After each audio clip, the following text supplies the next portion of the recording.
नमस्कार friends, BPSC academy YouTube channel में आप लोगों का स्वागत है।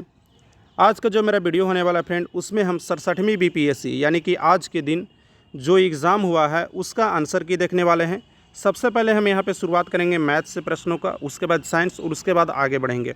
तो चलिए वीडियो की शुरुआत करते हैं। मेरी यह कोशिश रहेगी फ्रेंड, आपके साथ बिल्कुल सटीक आंसर शेयर किया जाए, और जो आपको डाउट लगता है अगर किसी क्वेश्चन में, तो आप कमेंट करके बता दीजिएगा कि हाँ, इस क्वेश्चन में मुझे डाउट लग रहा है, इसका आंसर ये होगा, तो मैं उस कमेंट को पिन भी कर दूंगा। लेकिन कन्फर्म अगर हो तभी आप बताइए, नहीं तो किसी का आंसर गलत भी हो सकता है फ्रेंड, तो ध्यान रखिएगा। तो चलिए हम वीडियो की शुरुआत करते हैं। और वीडियो शुरुआत करने से पहले एक छोटी सी इन्फॉर्मेशन देना चाहूँगा फ्रेंड, क्योंकि अभी आप लोग का पीटी का एग्ज़ाम हो गया, मेंस में आपको घर से तैयारी करना थोड़ा मुश्किल होगा। तो अगर आप कोचिंग ज्वाइन करना चाहते हैं और अगर आपका कोचिंग कोई अगल बगल में बहुत बेहतर नहीं है, तो आप एकेडमी को ज्वाइन कर सकते हैं। एकेडमी एक बहुत बेस्ट प्लेटफॉर्म है फ्रेंड, मैं खुद एकेडमी को ज्वाइन कर रखा हूं। तो अगर आपको कोई भी बीपीएससी से रिलेटेड कोई भी जानकारी चाहिए तो आप हमारे इंस्टाग्राम पे आइए। एकेडमी जब भी ज्वाइन कीजिएगा तो आपको एक रेफरल कोड मांगा जाएगा। रेफरल कोड में आप कन्हैया 10 को डाल सकते हैं। कन्हैया 10 कोड डालने के बाद आपको 10% का डिस्काउंट मिल जाएगा। हालांकि यह डिस्काउंट आपको किसी भी रेफरल कोड से मिलेगा फ्रेंड, लेकिन अगर आप इस रेफरल कोड को यूज़ करते हैं तो मुझे जो रेफरल अर्निंग प्राप्त होगी वह मैं आप लोग को पेटीएम, फ़ोनपे या जहां भी कहेंगे वहां पे ट्रांसफ़र कर दूंगा। यहाँ पे विस्तार से समझाना थोड़ा मुश्किल है, तो आप कमेंट भी करके हमसे पूछ सकते हैं, नहीं तो आप इंस्टाग्राम पे आइए। इंस्टाग्राम पे मैं आपको चीज़ों को बारीकी से समझा दूंगा और कोर्स के बारे में भी पूरा कंप्लीट जानकारी दूंगा। कैसे आपको आंसर राइटिंग का तैयारी कराया जाएगा, कैसे आपका मेंस का तैयारी कराया जाएगा, सारी जानकारियाँ मैं वहाँ पे आपको पर्सनल दूंगा। तो चलिए वीडियो की शुरुआत करते हैं। तो पहला जो प्रश्न है वह है 200 और 600 के बीच कितनी संख्याएं 4, 5 और 6 से विभाजित है। तो इसके लिए क्या करना होगा फ्रेंड, आपको इसका एलसीएम निकालना होगा। 4, 5 और 6 का अगर आप एलसीएम निकालेंगे तो आपका जो सही उत्तर आएगा वो आएगा 60। और 60 में अगर आप देखेंगे तो पहला जो इसका संख्या है वह 240 है और आखिरी जो संख्या है वह 600 है, जो 60 से विभाजित होती है। और इसके बीच का अगर अंतर देखेंगे तो 360। 360 को अगर आप 6 से विभाजित करेंगे तो 6 आ जाएगा और एक 240, यानी कि इसका जो उत्तर हो जाएगा वह हो जाएगा 7। तो यहाँ पर कोई भी ऑप्शन में 7 नहीं है, तो यहाँ पे जो सही उत्तर हो जाएगा वह हो जाएगा उपयुक्त में से कोई नहीं, ऑप्शन नंबर ई। अगला प्रश्न है, यदि n कोई धनात्मक पूर्णांक है तो 3 के पावर 4n माइनस 4 के पावर 3n हमेशा किससे विभाजित होगा। तो इसके लिए आपको क्या करना है, n बराबर आपको 1 पुट कर देना है। तो अगर आप n बराबर 1 पुट करेंगे तो आपका 3 के पावर 4 बराबर आ जाएगा 81, सॉरी फ्रेंड, 3 के पावर 4 बराबर 81 आ जाएगा और 4 के पावर 3 बराबर आ जाएगा आपका 64। और अगर इसको घटाएंगे तो आपका इसका सही उत्तर आ जाएगा 17, और 17 है यहाँ पे वह आपका सही उत्तर हो जाएगा, ऑप्शन नंबर बी। तो चलिए अगले प्रश्न को देखते हैं। अगला प्रश्न है, दो संख्याओं का वर्गों का अंतर है वह आपका 256 है, सॉरी फ्रेंड 2,56,000 है, और उनके संख्याओं का योग है वह 1000 है। तो इसका आप देख लीजिए, वर्गों का अंतर a² माइनस b² तथा उनका योग यानी कि a प्लस b, और आपको पता है इसके बराबर क्या होता है, तो a माइनस b होता है। तो अगर आप इसको 2,56,000 को अगर आप 1000 से डिवाइड करेंगे तो आपका 256 यहाँ पे आ जाएगा। तो यानी कि यहाँ इनका जो घटाव है वह 256 है और योग है वह 1000 है। तो दोनों को अगर आप जोड़ करके 2 से भाग देंगे तो बड़ी संख्या आ जाएगी, तो बड़ी संख्या हो जाएगी 628। अगर दोनों को घटा करके अब भाग देंगे तो छोटी संख्या आ जाएगी और छोटी संख्या हो जाएगी 372। तो यहाँ पे जो सही उत्तर हो जाएगा वह ऑप्शन नंबर सी यहाँ पे सही उत्तर हो जाएगा। तो चलिए अगले प्रश्न को देखते हैं। और वीडियो बनाने के लिए फ्रेंड मैंने बहुत क्विक वीडियो मैं बना रहा हूं, तो अगर आपको पसंद आता है तो लाइक कीजिएगा। बहुत बड़े बड़े अभी यूट्यूब चैनल वाले वीडियो नहीं अपलोड किए होंगे, लेकिन मैंने सोचा कि क्यों ना बहुत जल्दी आप लोग को वीडियो दिया जाए। तो अगला प्रश्न है लॉगरिथम का। इसमें आपको पूछ रहा है √2 के पावर 32, इसका लॉग वैल्यू निकालना है। तो इसका आपका सही उत्तर हो जाएगा वह आ जाएगा 10, ऑप्शन नंबर सी यहाँ पे सही उत्तर हो जाएगा। अगला प्रश्न है, 45 नींबू को 40 रुपये में बेचता है, तो एक आदमी को हानि होता है 20%, तो 20% लाभ कमाने के लिए वो 24 रुपये में कितने नींबू बेचेगा। तो इसको अगर आप लोग सोल्व कीजिएगा तो आपका सही उत्तर हो जाएगा 18। तो चलिए अगले प्रश्न को देखते हैं। अगला प्रश्न है वो ट्रेन का प्रश्न है। तो 110 मीटर लंबी एक ट्रेन 58 किलोमीटर प्रति घंटे की रफ्तार से चलती है, तो कितने समय में वह एक राहगीर जो उसी दिशा में चल रहा है उसको पार कर लेगी। तो आपको पता है जब वह उसी दिशा में चल रहा होगा तो उसकी चाल है वह घट जाएगी। तो 58 में से 4 कीजिएगा तो 54, और इसको 5 बटा आप 18 कर लीजिए, 9 दूनी 18 और 9 छक 54, यानी कि इसका जो सही उत्तर आ जाएगा 15 आ जाएगा। और 15 को अगर आप 110 से डिवाइड करेंगे, यानी कि 110 बटा अगर आप 15 करेंगे तो आपका जो उत्तर आ जाएगा वह आ जाएगा 22/3। और वह कितने नंबर ऑप्शन में है, तो वह ऑप्शन है 3, 7.1/3। तो चलिए अगले प्रश्न को देखते हैं। अगला प्रश्न है, समचतुर्भुज का परिमाप 52 मीटर है तथा उसका छोटा विकर्ण है वह 10 मीटर है, तो इसके लंबे विकर्ण की लंबाई क्या होगी।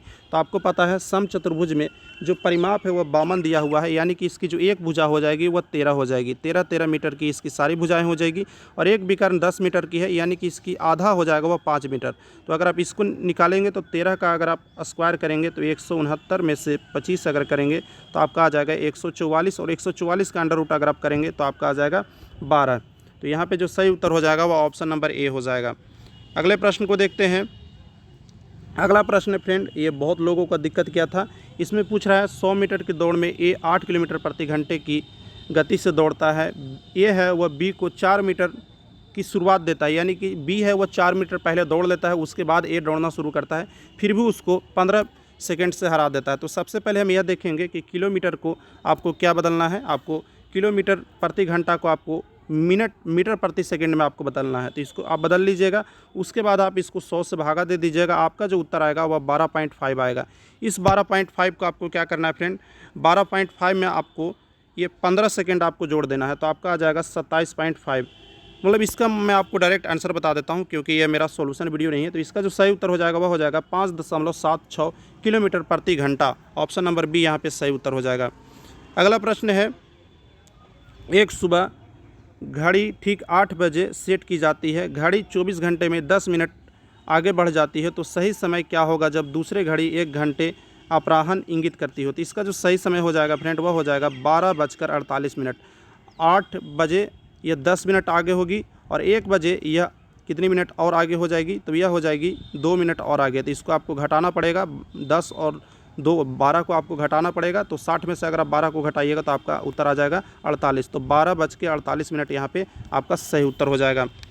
अगला प्रश्न है, निरंतर भिन्न इसमें देखना है। तो इसमें देखिए फ्रेंड, इसमें क्या कह रहा है कि यह निरंतर इसी प्रकार से नीचे बढ़ते जा रहा है। तो 2 के नीचे हमेशा देखिए 1 है, तो 1 को 1 से आप डिवाइड करेंगे तो 1 आएगा, और 2 में से 1 को घटाएंगे तो फिर 1 आएगा। 1 से 1 ये डिवाइड हो जाएगा, फिर इसको घटाएंगे तो 1, और इसको भागा करेंगे तो 1। तो 2 में से 1 आप करेंगे तो इसका जो सही उत्तर हो जाएगा 2 - 1 करेंगे तो आपका जो सही उत्तर हो जाएगा वह 1 ए आ जाएगा, ऑप्शन नंबर ए।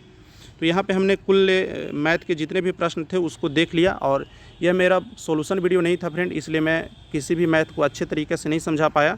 तो चलिए अगले प्रश्न को हम देखते हैं, साइंस के प्रश्नों को। साइंस के प्रश्नों में अगर किसी प्रश्न में आपको डाउट होता है, लगता है कि उसका आंसर चेंज किया जाना चाहिए, तो आप कमेंट कर बताइएगा, आपका स्वागत है। लेकिन कभी भी बिना कन्फर्म हुए आप कमेंट करने की कोशिश ना करें फ्रेंड। तो चलिए पहले प्रश्न को देखते हैं। दर्पण के सामने एक खड़े व्यक्ति को अपना प्रतिबिंब अपने से बड़ा लगता है, इसका तात्पर्य है कि दर्पण कौन सा है। तो दर्पण यहाँ पे होना चाहिए, वह अवतल होना चाहिए, ऑप्शन नंबर ए यहाँ पे सही उत्तर होगा। और साइंस के प्रश्न मेरे अनुसार से बहुत ही आसान थे और अधिकतर स्टूडेंट ने इसमें फुल स्कोर किया होगा। अगला प्रश्न है, एक पंखा गर्मी के मौसम में अधिक आराम देता है। क्यों आराम देता है भाई? क्योंकि पसीना अधिक तेज़ी से वाष्पित होता है, और आपको पता है वाष्पन से ठंडा उत्पन्न होता है, तो यही कारण हो जाएगा। तो ऑप्शन नंबर डी यहाँ पे सही उत्तर हो जाएगा। अगला है, रात के समय में खुले आसमान में तारे टिमटिमाने को किसके द्वारा समझाया जा सकता है? तो प्रकाश का अपवर्तन। प्रकाश का अपवर्तन की घटना ही के कारण ही प्रकाश के अपवर्तन की घटना के कारण ही तारे का टिमटिमाना समझा जा सकता है। तो ऑप्शन नंबर ए यहाँ पे सही उत्तर हो जाएगा। अगला है, हाइड्रोजन बम किसके सिद्धांत पर आधारित है? तो इसका सही उत्तर हो जाएगा अनियंत्रित संलयन की प्रतिक्रिया। यहाँ पे संलयन होता है हाइड्रोजन बम में, वहीं पर विखंडन होता है वह होता है परमाणु बम में। तो इसको आप लोग ध्यान रखिएगा। तो ऑप्शन नंबर बी होगा, वह सही उत्तर हो जाएगा फ्रेंड।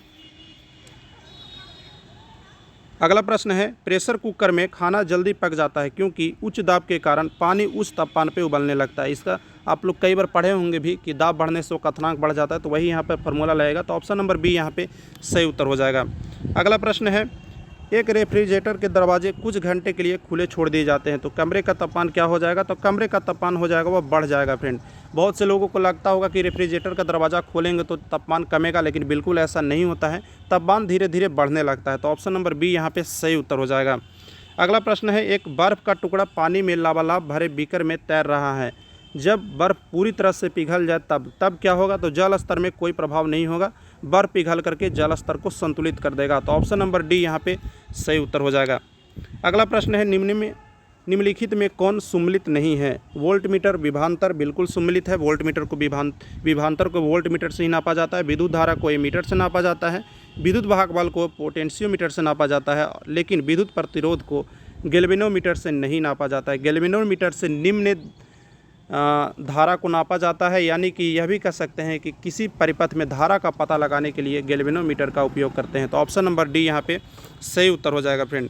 अगला है, एक पंख, एक रबड़ की गेंद और एक लकड़ी की गेंद निर्वात में एक साथ ऊंचाई से स्वतंत्रतापूर्व एक साथ गिराए जाते हैं, तो वो कब पहुंचेंगे? तो तीनों एक साथ पहुंचेगा। अगर निर्वात की बात नहीं किया जाता तो लकड़ी पहले पहुंचता, उसके बाद रबड़, उसके बाद पंख, लेकिन यहाँ पे बात किया जा रहा है निर्वात का, तो निर्वात में किसी भी प्रकार का इसको प्रतिरोध का सामना नहीं करना पड़ेगा, इसलिए यह तीनों एक साथ पहुँचेंगे। ऑप्शन नंबर डी यहाँ पे सही उत्तर हो जाएगा।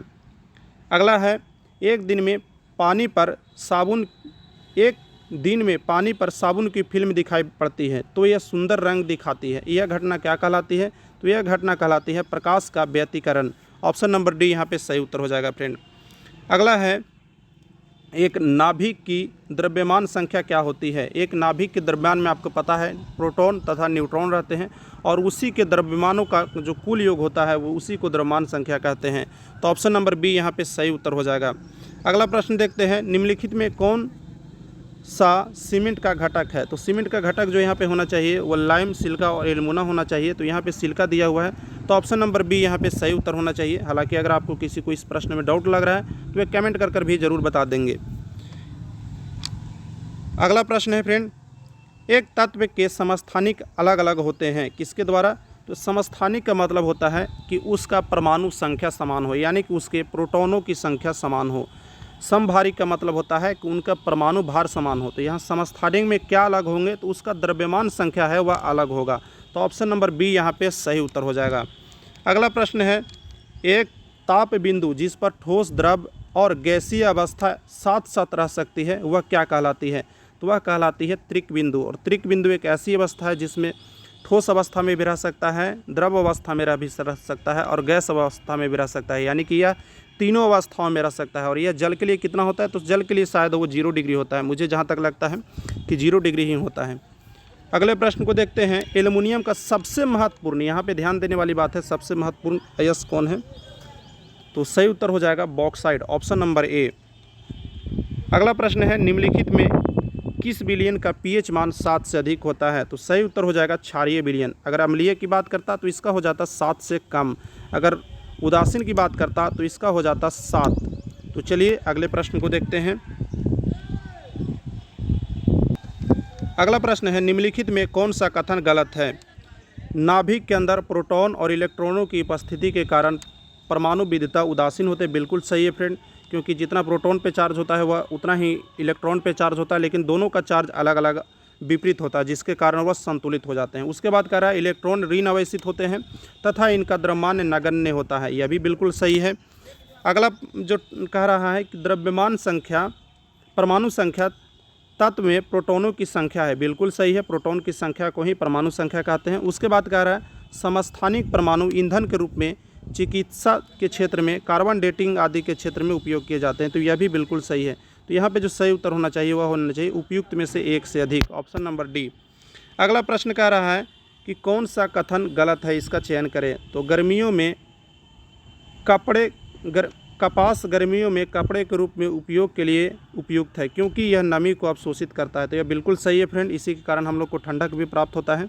सीडी बनाने के लिए पॉलीकार्बोनेट का उपयोग किया जाता है। तो इस पर हमको डाउट लग रहा है।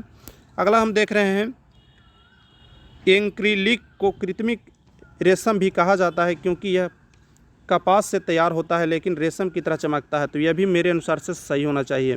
टेफ्लॉन का उपयोग नॉन स्टिक रसोई के सामान के कोटिंग के लिए किया जाता है। तो यह भी बिल्कुल सही है फ्रेंड। तो यहाँ पे जो गलत उत्तर मुझे लग रहा है वह ऑप्शन नंबर बी लग रहा है। आप लोग इसका क्या उत्तर होगा कमेंट करके हमें ज़रूर बताइएगा।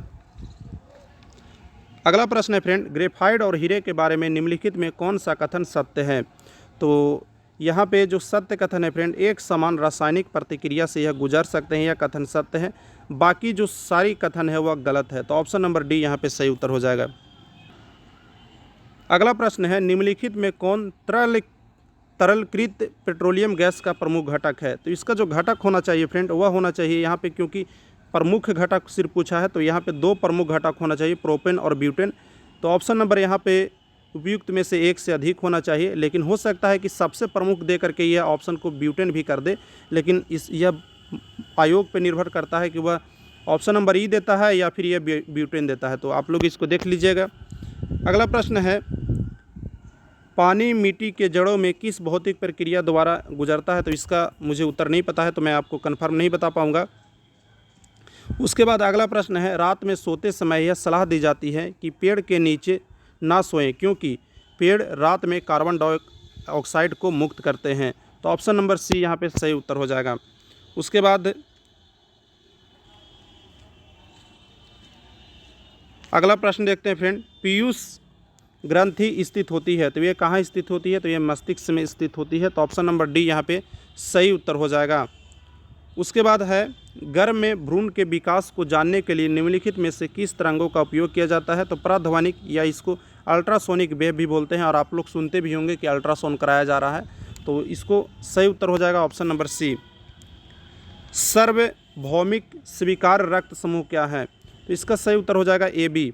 ये सभी प्रकार के, जिसका ए बी रहता है वह सभी प्रकार के रक्त समूह के लोगों का रक्त ले सकता है, वहीं ओ है वह सभी प्रकार के रक्त समूह वाले आदमी को रक्त दे सकता है।